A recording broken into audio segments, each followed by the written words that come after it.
You are watching. Welcome, welcome, welcome to Top to Bottom, your sales podcast that is outside of the norm. I'm Keenan, your host, and I am with the lovely Beck. Beck, are you ready for Christmas? I have ordered a bunch of decorations, so I will be ready by Saturday. So what am I getting? Oh, I thought you meant decorations. I want to know what I'm getting for Christmas. What'd you get me for Christmas? I was going to ask you the same thing. Once again, you'll get a decorated background for the podcast. Well, that's interesting. Time to work. Okay, we're going on to our very first segment, which is Email Teardown. This is the segment where we tear down emails that were sent over to Beck and Keenan. So on to our very first one right here.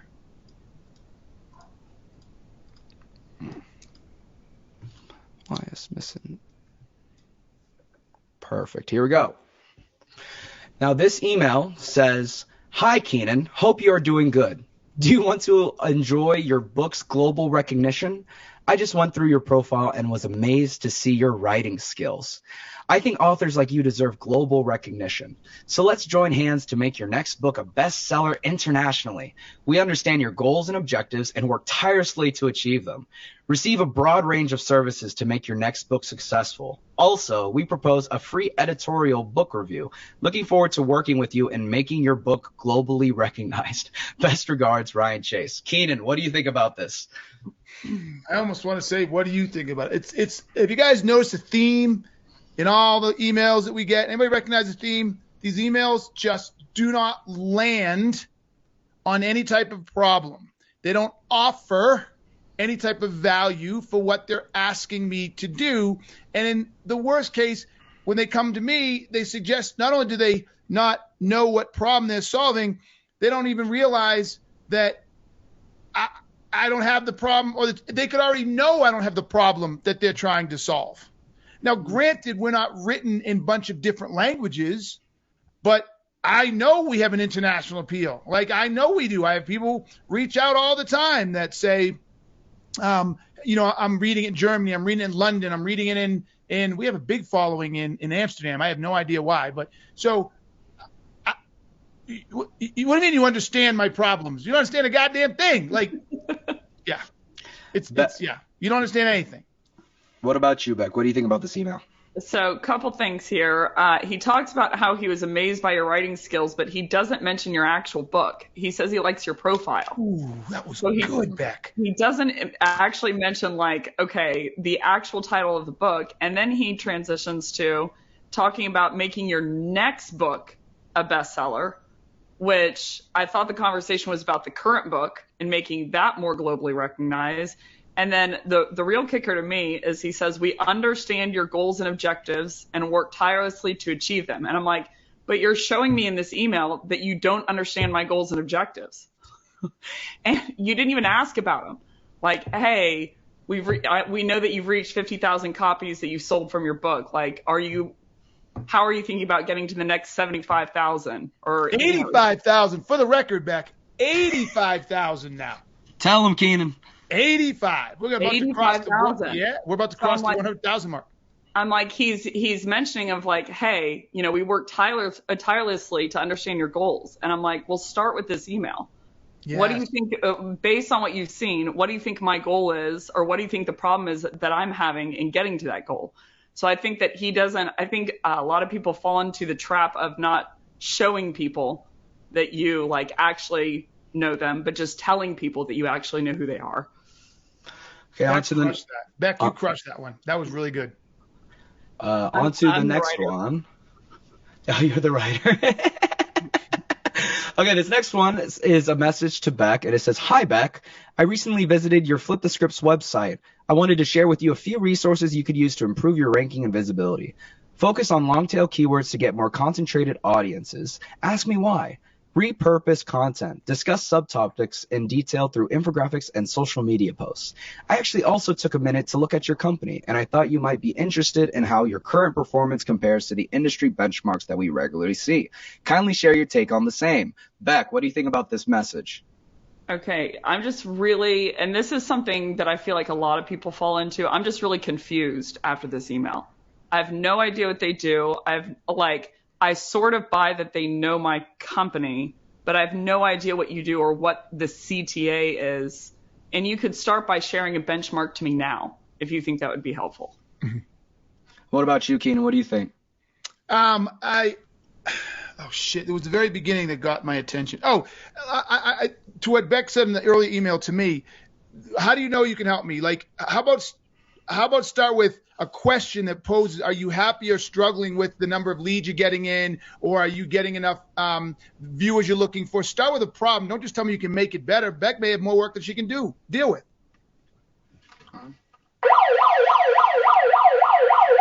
There's no period after the first sentence, by the way. Yeah, actually, or either the points either. And Keenan, your Christmas present is a surprise. I'm ready. Well, with that, we're on to the next section, which is Sales Mythology. This is the segment where we demystify common myths in the sales industry. So the first sales myth for today is all problems are created equal. Mm-hmm. Keenan, what do you think? Yeah, I want to know who even thought that was a myth. Like, whoever believe, like, I don't even know where to go with that piece. But no, all problems not created equally. I'm still stuck on why that's even a thing, right? Like, our entire life is about making choices. I'm on this new kick lately. I was on it back in the day, and I moved away from it, but I've come back to it. And our life is the sum of our choices. Mm-hmm. You want a definition of life? There it is, right there. It is the sum of our choices, both conscious and unconscious, right? You chose to get up and go to the store and buy a pack of gum, and you accidentally got hit by a bus. That was a choice. Like, you didn't know that was going to be the outcome, but that was a choice. So when you understand that our life is a sum of our choices, then you start to see, well, what drives our choices? We make choices to avoid problems or to solve problems. That's how we do it. Small, big, large. I mean, the concept problem is infinite, but it's to solve problems. That's all we do in our whole life, every single day. How we define problems can be up in the air. So because of that, by pure definition of psychology and living, no problems are all the same. Because if I have a little problem, I invest little time, little effort to fix it, or I ignore it and convince myself it's not a problem. But if it's a huge problem, I bend over backwards to fix it, or I'm a self-sabotager and I run away from it. But the bottom line is, there's no method in the world that's going to convince me that all problems are the same. It's just the opposite. Every single problem is completely and uniquely different for every single buyer in every single situation. What about you, Beck? Do you think that all problems are created equal? Well, no, I don't. The thing that comes to mind is my dad retired, I think about 10 years ago. And I remember thinking, like your dad. I remember thinking, like, okay, he's going to run out of things to do, because all he likes to do is, like, do things around the house, do things my mom told him to do, clean out the gutters. And then she also has a horse, and she goes to the barn every day. And he started, like, working at the barn as a kind of side gig. And I thought he would run out of things to do, because I thought there aren't simply enough problems for him to solve during the day. But what I found over the last course of the 10 years is that he's never run out of problems to solve. So to Keenan's point, I think there's a never-ending list of problems. The question comes down to, which ones do I prioritize solving? And that comes down to the level. All problems aren't created equal, because all impacts aren't created equal if you don't solve them. So, and the immediance of which you need to solve them. So if I were to take that school of thought, I would think, okay, he's going to solve all these problems at the exact same time, but it really comes down to amount of priority. So when you're talking to your prospects or talking to your buyer, You need to find a way to understand their problem, the priority to them based on the impacts that are going to come that they know about, the impacts that are come that they don't know about. So that if you want to drive urgency, I saw someone say this the other day, and I'm going to sum it up with this. They said you can't create urgency. And I'm like, yeah, you can. Find more problems that you can solve, tack on more root causes that they didn't know about, and tack on more impacts that they didn't know about. And all of a sudden, you've just created more urgency because you're going to solve more problems and more impacts that you've tacked in there. So I don't think all problems are created equal, because I don't think all of the priority stays the same and the impact stays the same. All right. The next myth for today is, what I need as a new SDR is more product knowledge so that I can talk to my buyer with more relevance. Beck, what do you think about this? No, I would argue almost the last thing that you need, because you shouldn't, specifically as an SDR, you shouldn't be talking about product at all.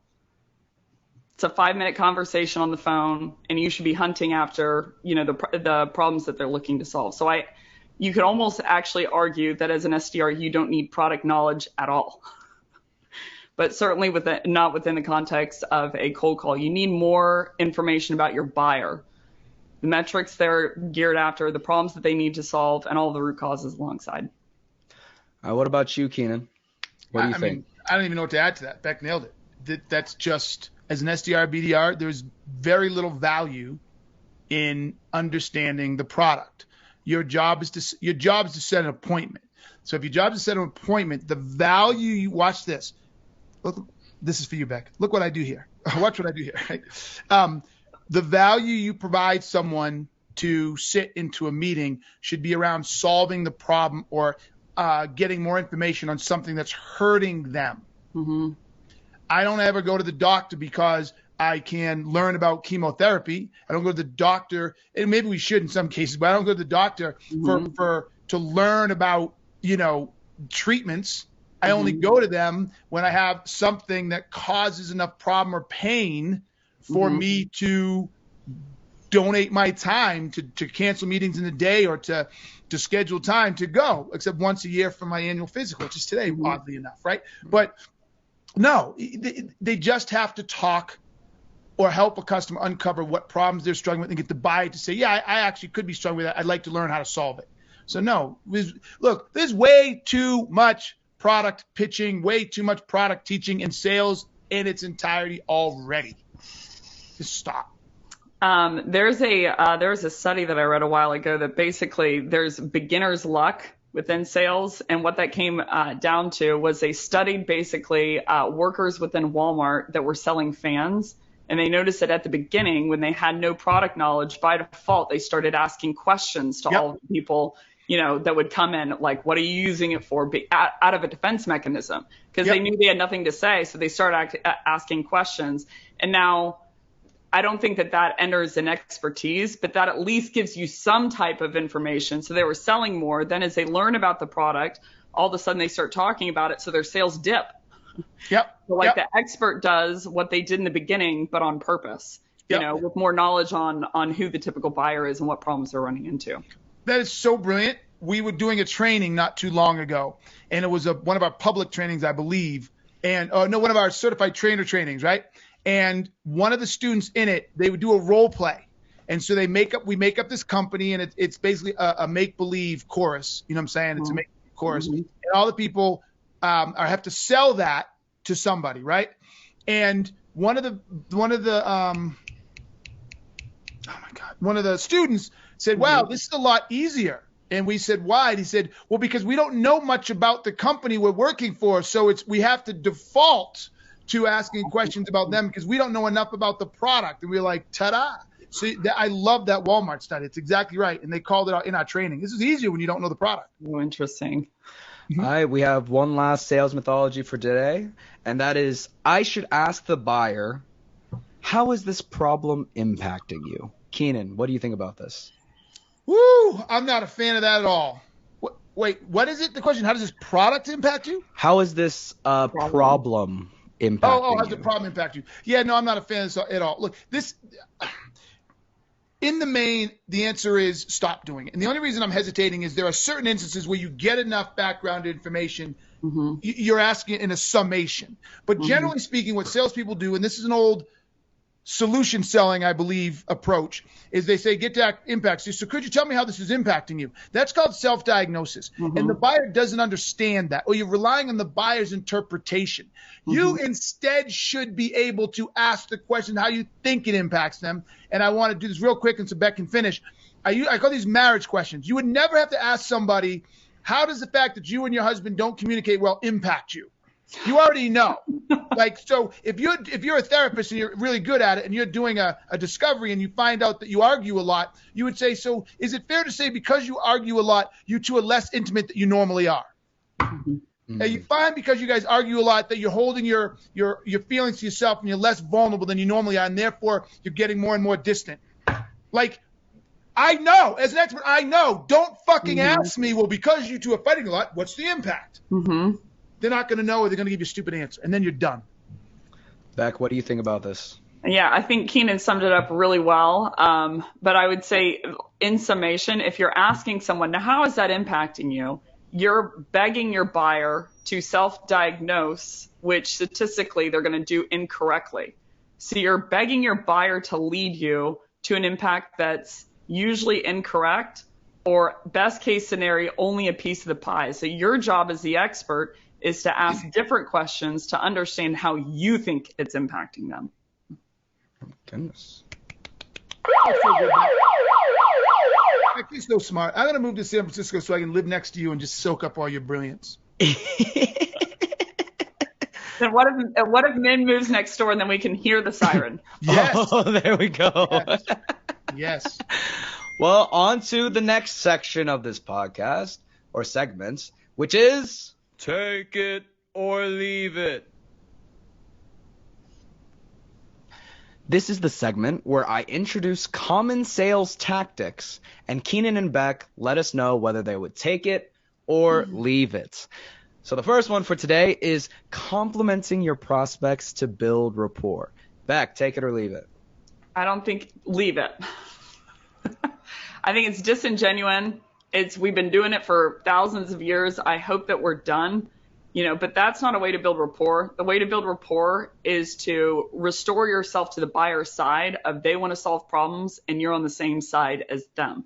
And your expertise is what gets you there. So hard leave it for compliments to get there. What about you, Keenan? Compliments, take it or leave it. It's inauthentic. It's disingenuous. Everything Beck said. You don't go around just complimenting people. It's dumb. If something genuinely is on the table, if I know that your English and your team just won the World Cup, okay, like that's just natural acknowledgement, and that's how our culture works in the States and the West. But no, you just don't. No, the gratuitous compliments, flush them. Especially right off the bat. Yeah, it's gross. Eddie Haskell. I know I'm showing my age on that one, but it's Eddie Haskell. Anybody knows that one, Eddie Haskell? I'm impressed.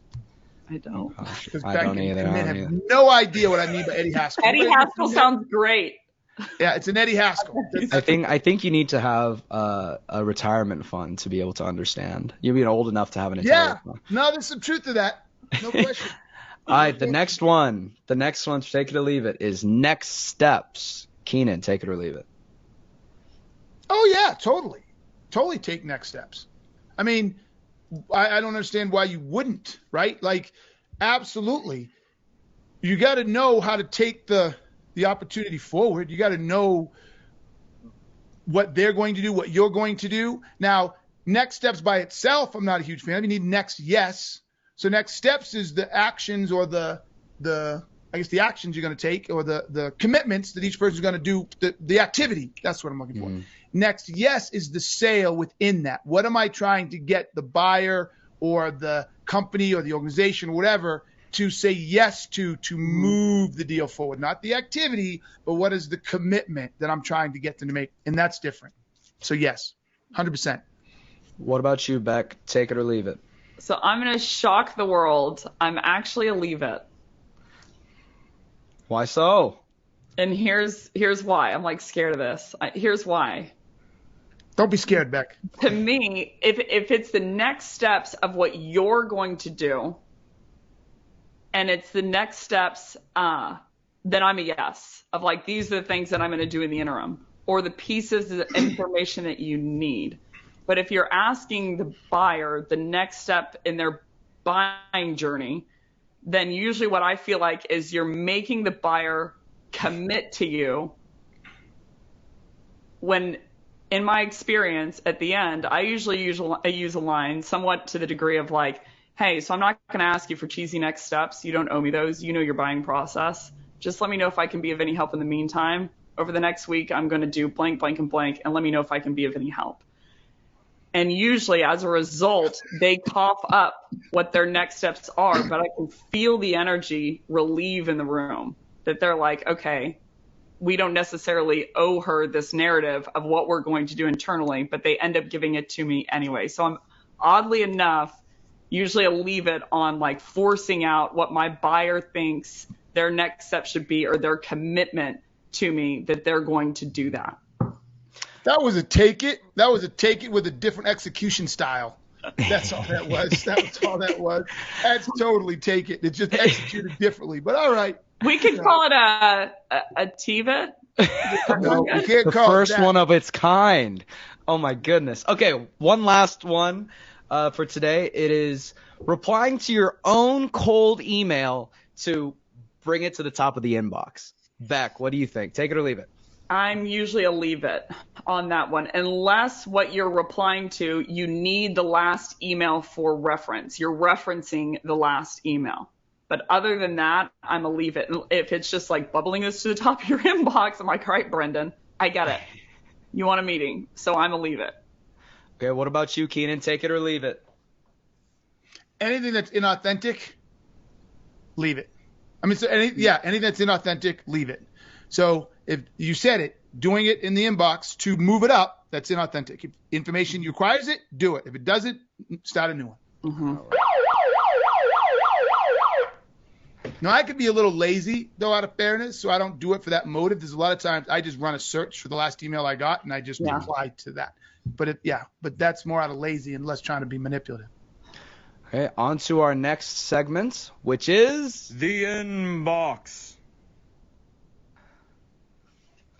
my favorite section. Ooh, the inbox. The inbox. This Inbox. this is the segment where Beck and Keenan answer questions from our audience.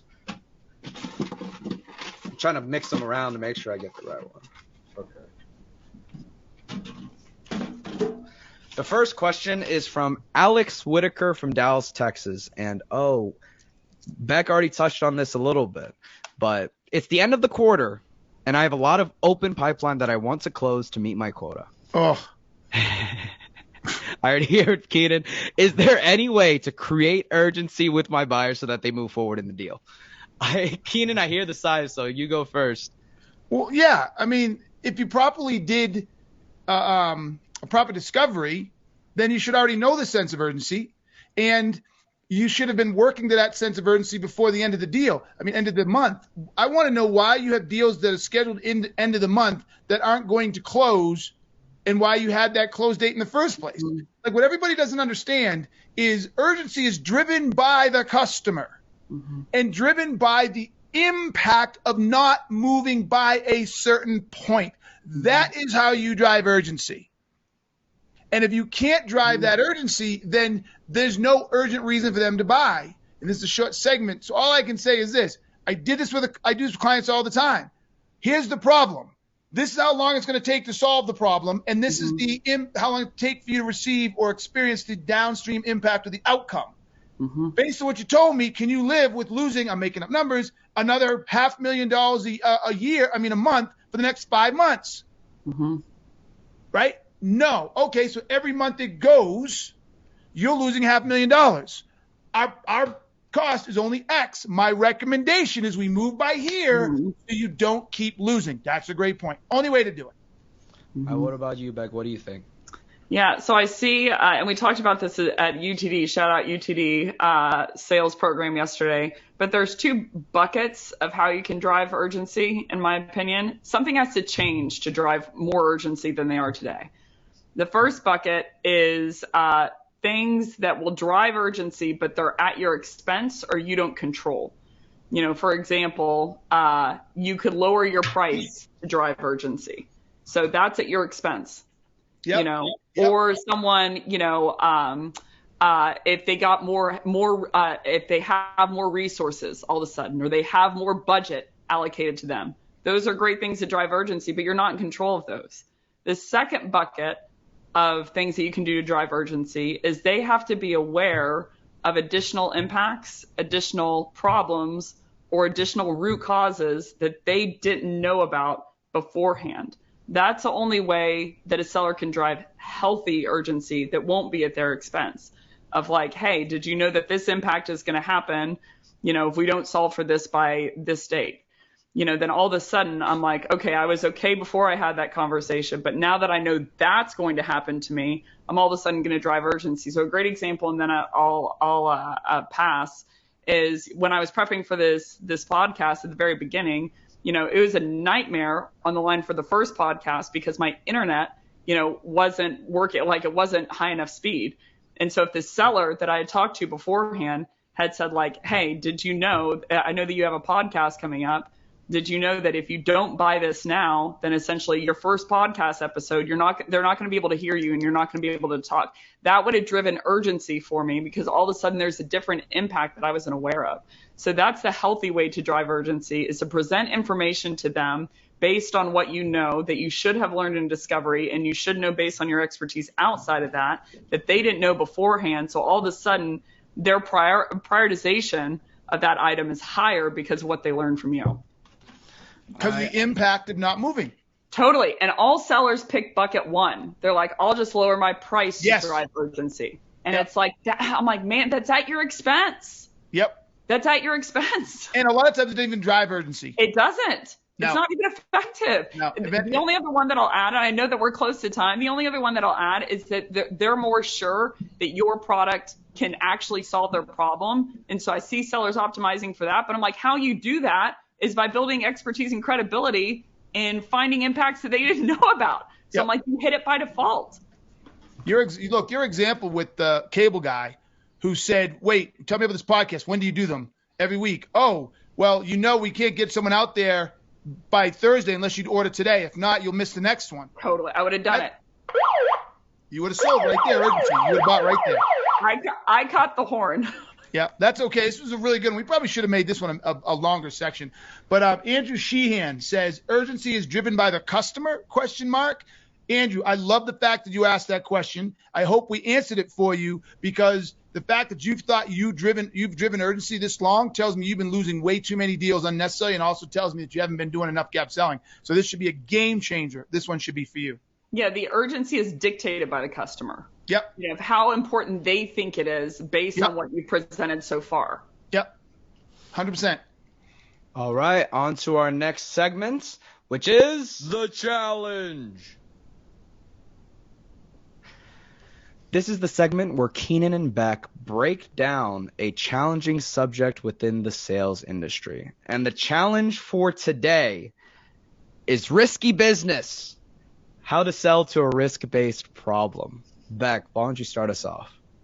Yeah, so risk-based problem, I also call them threat-based problems, is something that the buyer is afraid of that will become true in the future if they don't solve for it today.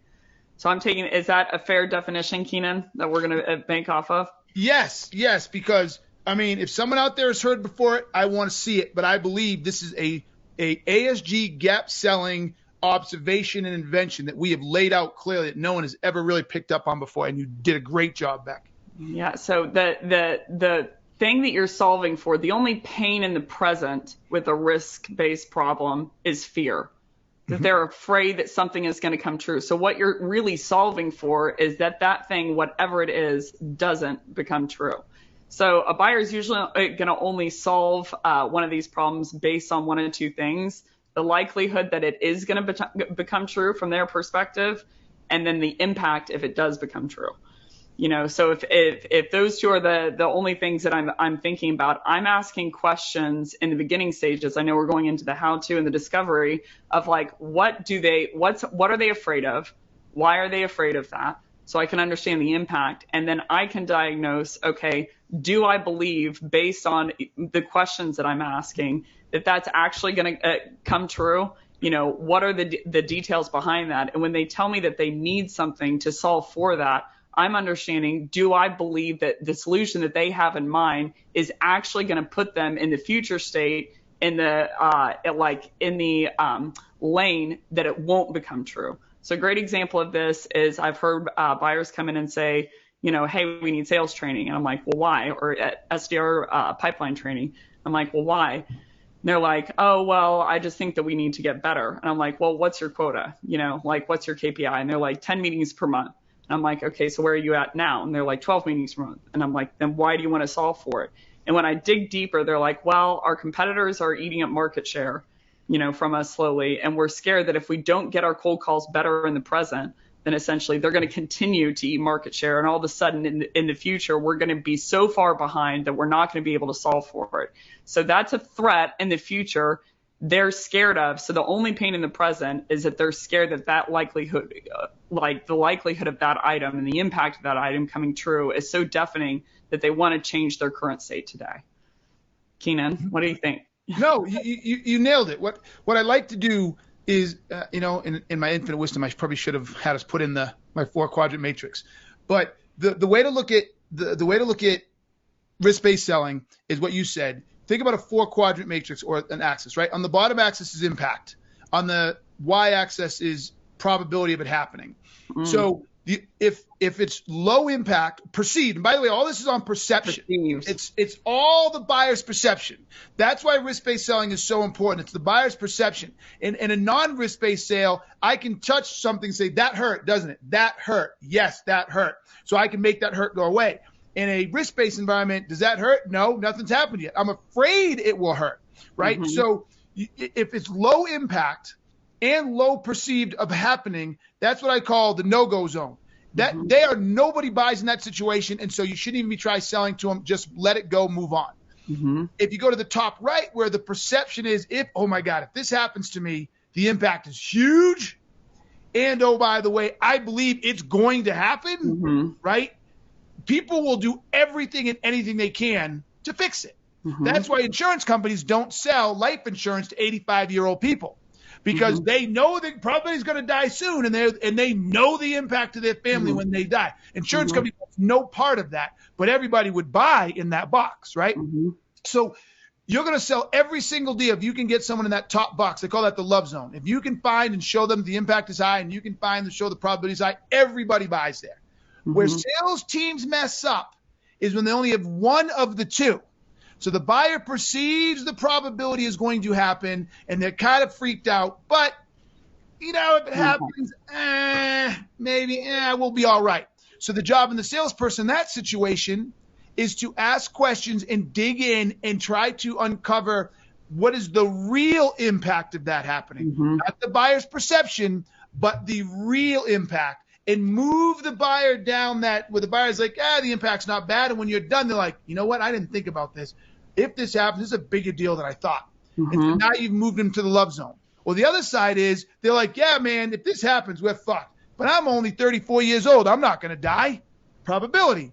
Yes, I'm 34. My wife stayed home. We have 2 kids under 3. We only have $150,000 in the bank. So if I die, my wife has to go to work. The kids can't go to college. We're all in trouble.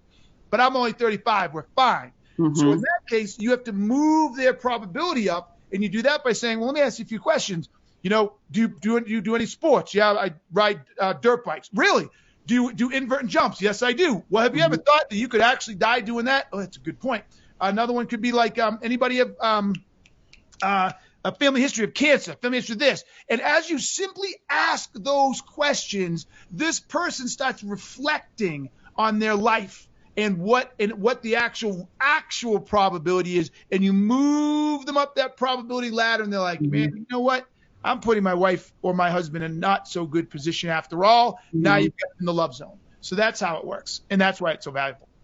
I'm noticing a trend in our answers that we're after, like, okay, the perceived impact versus the real impact based on our diagnosis. Yes. And I feel like in my conversations recently, I'm hunting after the problem, and if I find out that there's no real impact there, I'm like, well, okay. Like, I'm like, it's time to walk kind of thing. Yep. That I'm like really aggressive about finding out that impact. And it's all in goal of helping the buyer. Yes.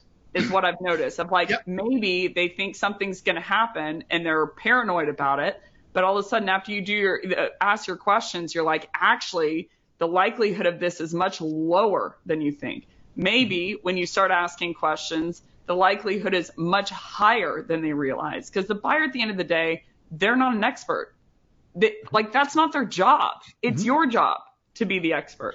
So I'll kind of sum it up with this, and we can maybe go on to the last one.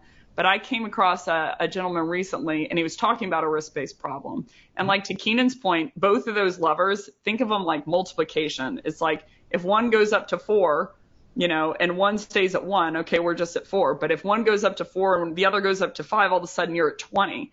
Yep. So when I was talking to him about this problem, he was like, yeah, so I just bought an alarm system. I'm like, why'd you buy that? And he was like, well, someone broke in down the street, so it kind of scared me, but it was only a couple months ago. And I was like, if you don't mind me asking, it sounded like it was a couple months ago.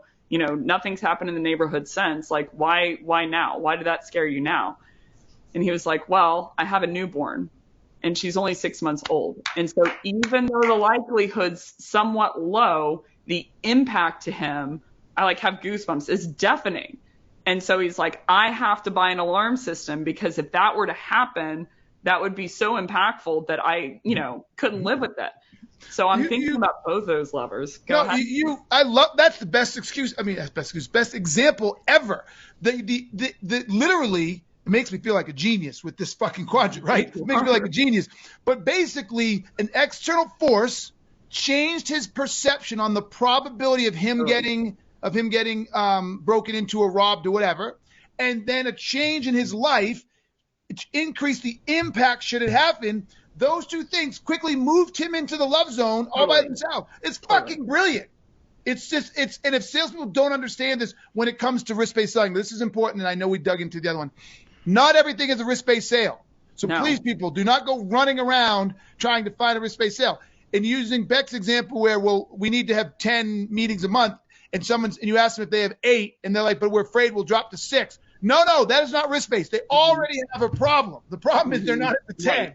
Don't try to spin this into a risk-based. Well, what if you can't get the 6 later? No. Do not overcomplicate this. Cybersecurity, insurance, things like that are clear risk-based examples. Most aren't. There aren't that many risk-based environments. 100%. And if he would have, the thing, to your point, the thing that changed for him was his daughter. If he would have just been a single guy, would it have been impactful? Yeah, I'm sure it would have. It's not, super fun. But having his daughter in the room is what changed it. So to your point, I think most people. But flip the order. Flip the order, though. Had he had his daughter and had been no break-ins, I'm not sure he would have run out either. So, right. So it doesn't matter which order they come in. He needed both to move in the uncomfortable spots. Yep. I think I got horned twice. No, you didn't get horned. No, you didn't get horned. That was perfect. That was perfect. We can watch the replay, but I'm pretty sure I caught 2 horns. That was a good one. That was a very good one. That was an amazing one. Our people didn't think so, though. No comments. No comments. And sometimes we just get too, I sometimes think it's too much for people to absorb. Just tell me how to overcome an objection. Just tell me how to close. Well, on to our last segment, which is the rants. And this segment is where Beck and Keenan give us their closing thoughts and share with us what's on their mind. So, Beck, why don't you start us off with your rant for today? He has been leading with Beck. I think Keenan paid him some money. This was No, I led last time. So my rant is, I heard something that shocked me the other day. I was listening to a webinar, and I heard, someone say basically that they share expertise on sales, and they used to be afraid that they would get the answer wrong, but now they're not afraid of that anymore, because they said, it's not about if I get the answer wrong or right with a prospect. It's about starting the conversation and sparking the conversation. And something hit me in my stomach. I was like, no, it's not. It's about getting the answer right. When someone comes into the doctor, it's not about sparking a conversation. It's not about making a friend. It's not about building rapport. It's about getting the answer right of what problem are they trying to solve and what's the true root cause and what's the true impact and what's the solution that's going to solve the problem. And I think it's our job to get the answer right. It's not our job to start a conversation.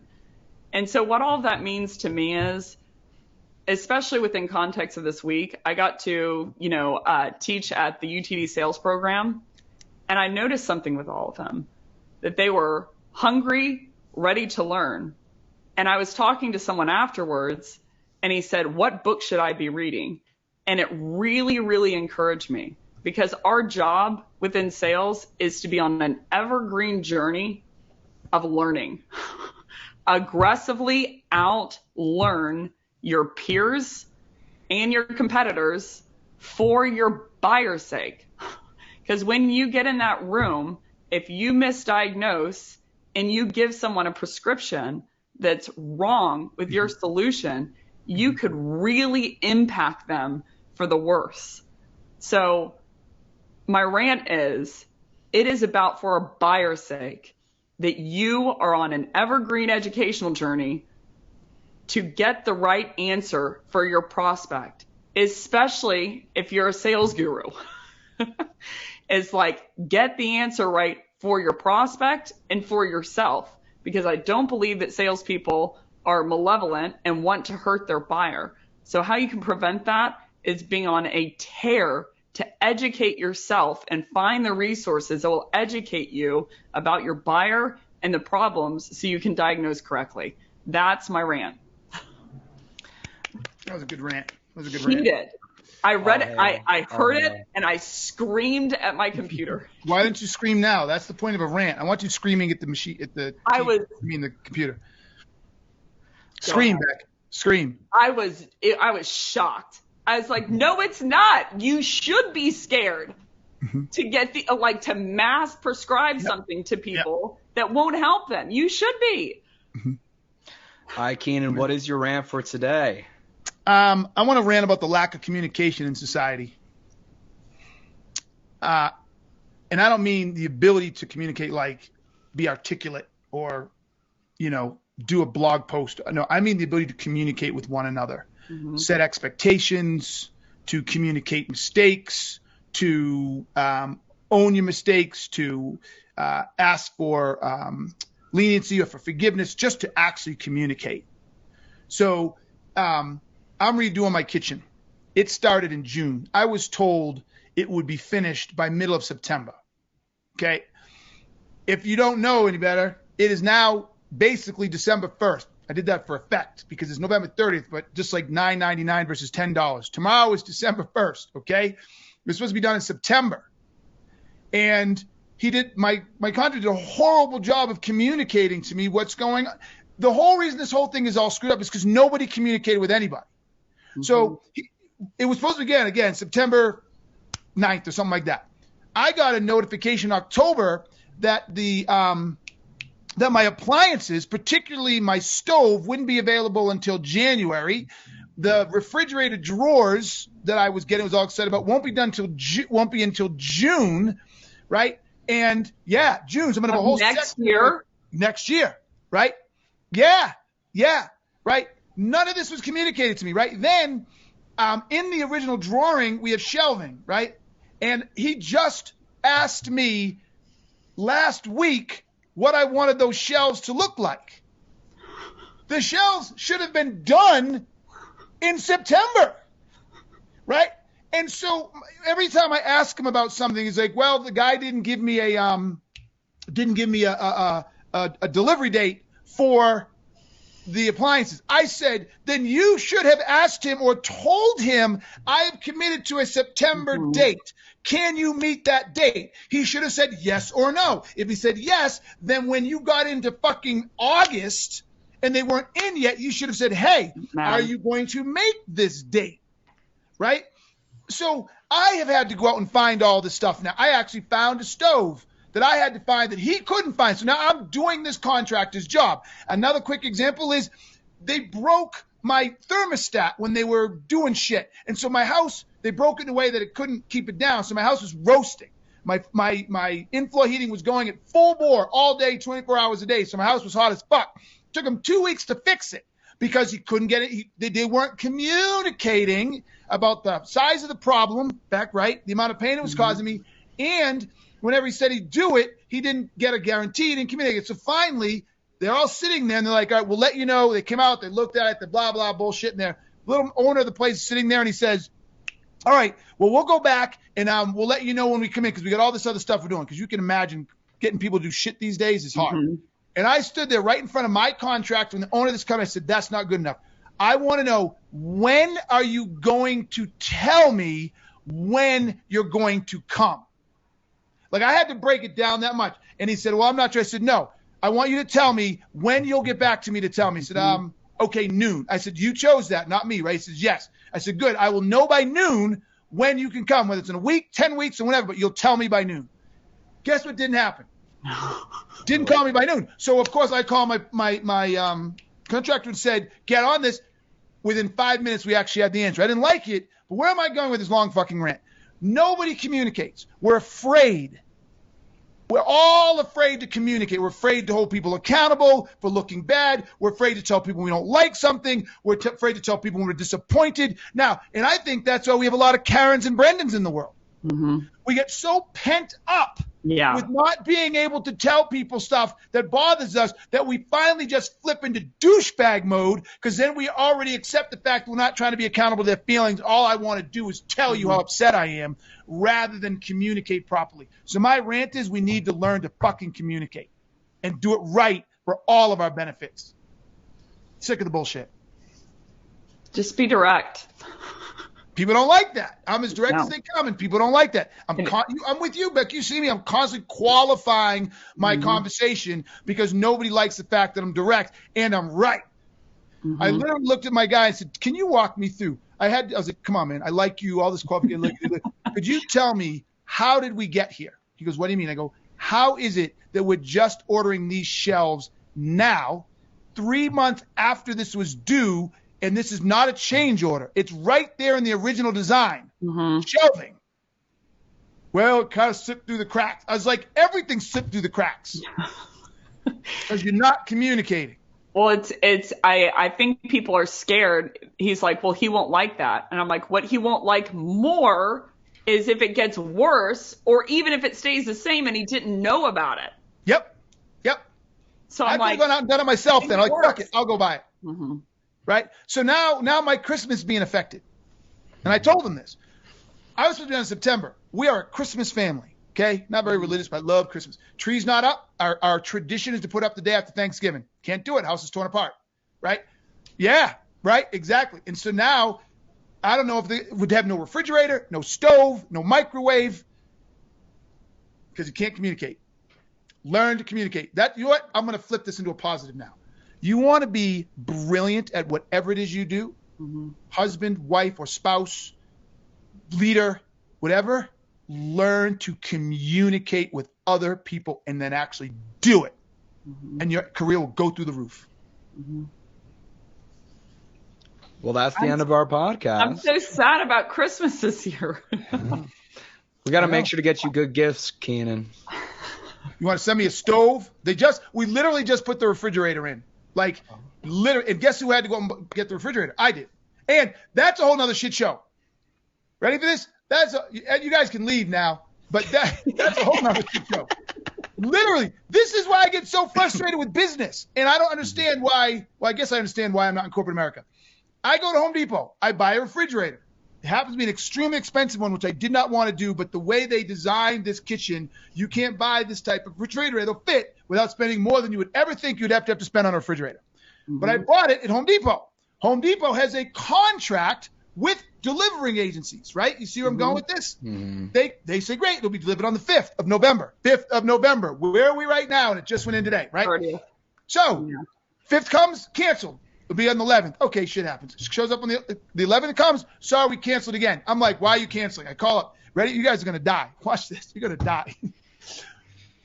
The delivery company does not have a box truck that is tall enough. So this is one of those really skinny, tall refrigerators. So they don't have a truck that's tall enough, and so you can't put it up standing up. And if you lay refrigerators on this side, it's not good because of Freon and blah, blah, blah. But you can do it as long as you tell the owner that they have to let it stand for for 24 hours before you plug it in. Long and short of it is, I call Home Depot and say, why don't you get this? Ready? Watch this. The delivery company said, not our problem. We don't have a truck. We don't know what to do. Totally. That's what they said. We don't have a truck. Don't know what to do. Home Depot doesn't have trucks because they source it out to a distribution, to a delivery company. So the delivery company said, we don't have a truck. We don't know what to do. Home Depot's like, well, you're a delivery people. We don't know what to do. It sat for 2.5 weeks till I finally walked my ass down to Home Depot and was like, picked up the fridge. Yeah, with the fridge. And I was like, how does anybody think this is okay? How long do you think you can let? They're like, well, it's not my. Yeah, how can I go see? It's not my problem. You got to get me my fridge eventually. So this isn't, in my opinion, and everyone's either going to love this or they're gone. But my opinion is this isn't just a communication issue. This guy doesn't have an accountability to your outcome. Yes. And he has no problem with your reality is much different than what he promised. And it's like, to your point, like if you want to be a wizard, just be accountable. Hold yourself as much as you can accountable for someone else, like their outcome, because they're just buying it for an outcome. You know, because then it's like, oh, well, it's this person's fault, and it's this person's fault, and it's this person's fault, and it's this person's fault. It's like, I see this a lot in enterprise orgs, unfortunately, and it's why they can't move quickly and effectively, because they have 20 people on one project, and they're like, oh, well, it's this person, it's this person, it's this person. It's just like, step up and own it. Like, it just step up and own it. So it finally took the general manager of that local Home Depot to call the people back at corporate. And those people were calling. And so what I want to know, I'm going to go do this today because that's who I am. I want to know if they fired that distribution company. You should call them. Yeah, I know. We'll call Fort Brisa. But I want to know because that's what I would do. If I was that shop, guess what, Tom? Your little truck delivery company, you just lost the Home Depot contract. See ya. Contract gone. But anyways, that's my world these days. Oh, crazy. Goodness. Crazy. What do we call that? A bonus segment? Top to bottom after hours. Oh, yeah. Top to bottom after hours. There you go. Beautiful. All right. Well, listen, everybody. Thank you very much. That was top to bottom with a bonus segment of Keenan Rant. And now you know what's going on in his kitchen. I am Keenan, your host. And I am Beck. See you next week.